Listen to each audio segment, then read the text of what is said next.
victimization in America begin to end here and now.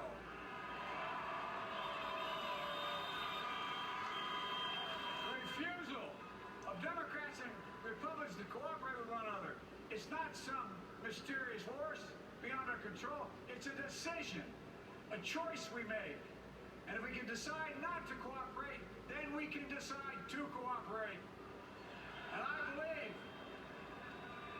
that this is part of the mandate given to us from the American people. They want us to cooperate in their interest. And that's the choice I'll make. Kamala Harris, by the way, making history in two ways. You have a woman and a woman of color, a woman who is Asian, African American, the child of immigrants. In a way, whether you like her politics or not, as a person, she is absolutely symbolic of the promise of this country to embrace its own diversity. Yeah. And speaking tonight, she struck a historic, she embraced the history, and she discussed what she means and why she is here, and that she may be the first time, but she won't be the last. She won't, and that's what she said. She said, I may be the first, but I won't be the last. And there were a lot of women who helped to pave the way for her, both in politics and outside of politics. Too many to name, and obviously wearing the white suit for women's suffrage. Suffragettes. Yeah, for suffragettes. And I just think it's a historic moment, regardless of whether you're Democrat or Republican, white, black, East Asian, whatever you are. This is what this experiment that we call America is about. And we haven't seen that sort of diversity on the political stage in the last 4 years. Mm-hmm. We see a lot of rallies, right? But what happened today on that stage and what happened around the country, around the country, was a national rally. There was an international rally, a worldwide rally, because there were people who were gathering all over the country. They've been in shock at what they've been seeing in this country. You know, this country is always the symbol of what people can do together. Yeah. And they've been looking on in disbelief at how, we now represent what seems to be toxifying the rest of the world. This idea of autocracy and jingoism and isolation. If we're still in share mode, I will share this. Mm-hmm. I can't get as deep in the fields as you can. Yes, you can. That's why it's such a good couple. But I will tell you this about something that has bothered me for a while. Don knows me very well. He's family to me.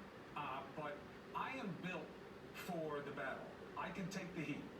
If it comes from the president, it is not comfortable. But I can take it. I can take the unfair things. I'll tell you what's been very hard during this period is to see things that I know are fragile, attacked by somebody, doing it for bad reason. Trump is not a man of principle. He is unburdened by any conviction of any kind of concept that goes beyond himself. And that is not an insult. It's an observation. And I welcome anybody to prove otherwise. It has been very hard as somebody who is blessed with diversity in their life and in their family, friends like Don, of every color, stripe, and shade, and creed, to see people that you care about afraid and questioning their sense of belonging in this country is hard. And to see people attacking the basic freedoms in this country and taking sides on things that are horrible and ugly, and seeing us for wanting to challenge power as somehow an enemy of their own interests has been really hard. And I never imagined what it would be like to be in this country and not just challenging power and they don't like it. Nobody likes us. That's okay. Barack Obama didn't like us. His attorney general didn't like us. They came after journalists more than we had seen in a long time. That's okay.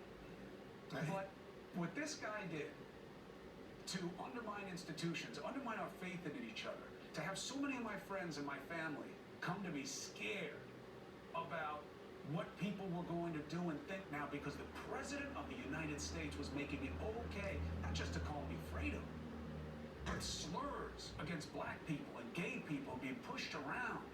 Decades of trying to embrace diversity in this country erased in months was scary and hard. And I cannot say goodbye to that quickly enough. I don't know how we get to a better place.